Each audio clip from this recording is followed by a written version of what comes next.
I'm Owen. And I'm Ashton. And this is NAC News.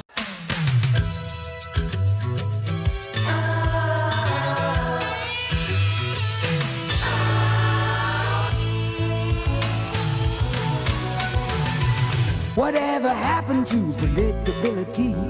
The milkman, the paperboy, evening TV. You miss your old familiar friends, but waiting just around the bend. Everywhere you look, there's a heart, a hand to hold on to. Everywhere you look, there's a lust of somebody who needs you. When you're lost out there and you're all alone, life is waiting to carry you home. Everywhere you look,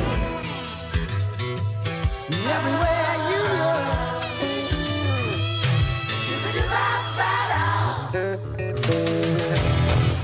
The wrestling season came to an end in the state tournament. Congratulations, wrestlers. Caleb and Maddie have a story over it. This year's district wrestling was held at Mid-Buchanan High School. The first wrestler at district was Dawson Fancher in the 113 weight class. Dawson took first place and made it to state. Coben Earhart was the next person in the 148 weight class. Coben won his first match but ended up losing out of the tournament. In the 170 weight class, we had Kobe Etheridge. Kobe made it all the way to the third place match but lost and took fourth place. Kobe also made it to state. In the 182 weight class, we had Aiden Miller. Aiden wrestled hard but lost out. In the 220 weight class, we had Jacob Chittum. Jacob made it to the bubble match that determines if you go to state or not, but he did not make it. Finally, the 285 weight class, Caleb Chittum, made it all the way to the third place match but ended up taking fourth place. 3 wrestlers made it to state: Dawson Fancher, Kobe Etheridge, and Caleb Chittum. The wrestlers left on Wednesday, February the 19th after walking through the Cardinal send-off tunnel. Dawson took third place in the state of Missouri. Kobe lost out, and Caleb ended up not going to the because of a family emergency. Also, congratulations to Dawson for making the KMA Missouri Wrestler of the Year.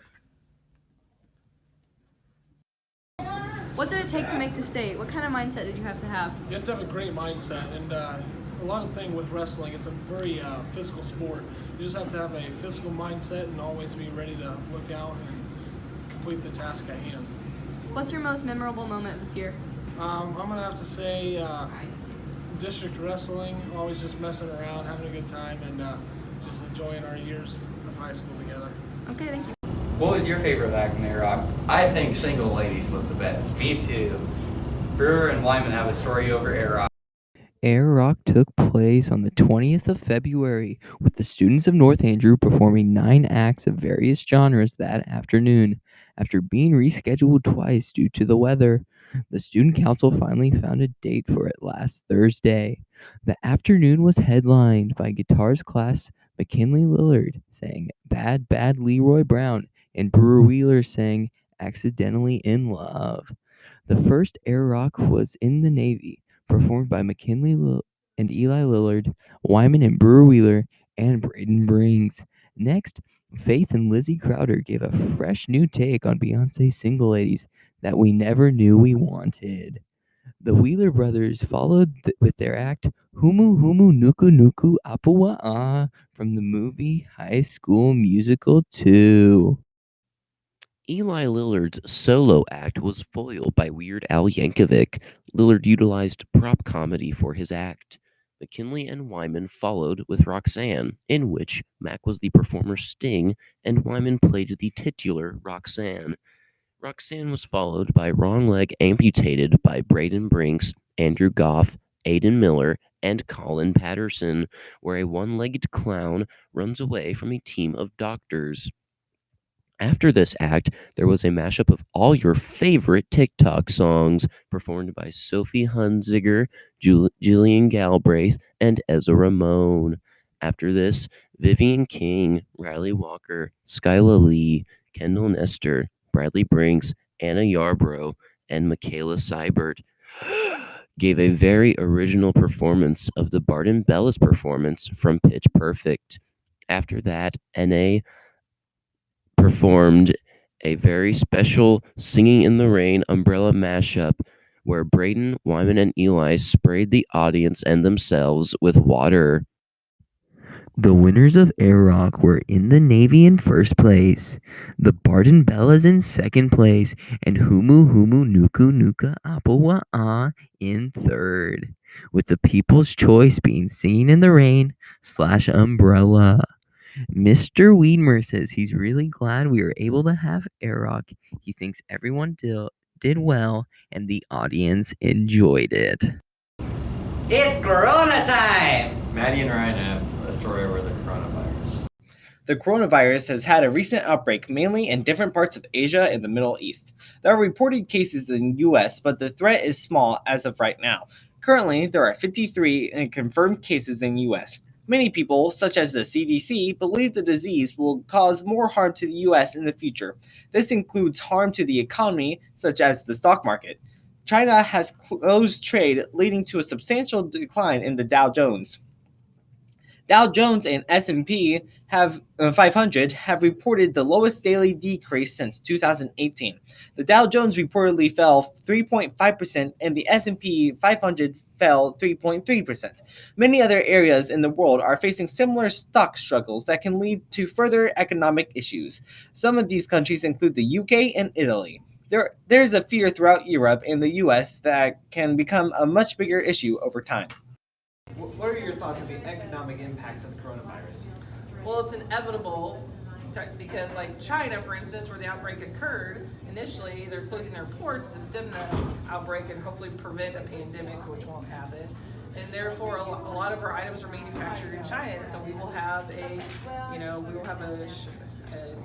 what's the word? Not a surplus. What's the opposite of surplus?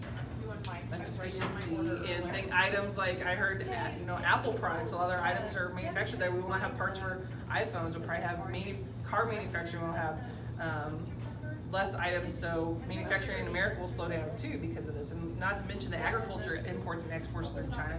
China is the #1 importer of pork products, and so if they're not bringing in, if we're closing their ports, how that affect farmers in America. So it's inevitable. The Dow Jones is kind of volatile. They kind of overreact. Sometimes it'll level out over time. The Middle East is reacting to the potential outbreak by canceling flights. Iran has completely canceled all flights due to the impending outbreak. People are becoming more and more concerned with the virus and selling their stocks at a quick rate. Another concern is that some people believe the U.S. is not prepared for the outbreak. These small complications and rising issues may eventually domino into much larger national problems. Although the coronavirus is still in the early stages of its life, we still have to keep an eye on this little bug. The U.S. election is heating up. The Democrats are narrowing down the field to see who faces off against Trump during November. Kate and Eli have a story over it. This is Eli with NAC News. This week we have a story over the Democratic debates. During the debates on Wednesday, February 19, 2020, Senator Elizabeth Warren often led the debate, attacking her opponents and addressing her Medicare for All plan, which increases taxes on the big businesses and wealthy Americans to help cover $20.5 trillion in new federal spending. Mike Bloomberg did not make a good first impression. Many other candidates attacked Mike Bloomberg's idea of stop and frisk police tactics. Senator Elizabeth Warren had called him a sexist, and former Vice President Joseph R. Biden Jr. said the former mayor didn't manage New York City very well. Bernie Sanders, the current polling leader, won the most votes in the first two states. He is leading the national polls in Nevada, even getting attacked by Elizabeth Warren, saying that his health plan, Medicaid for All, is unrealistic. Former Vice President Joe Biden stood quietly through most of the debate, only getting attacked a couple times by Warren about his political record. Bernie Sanders is leading the race with 45 points. Pete Buttigieg is in second with 35 points. Biden is in third with 15, and Warren is in fourth with 8 points. Tonight, the South Carolina debate will take place, and Saturday will be the South Carolina primary. On Tuesday, March 3rd, 2020, is Super Tuesday, where there will be 14 states up for grabs for the Democratic candidates. I'm Owen. And I'm Ashton. This has been NAC News. Have a good week, Cardinals.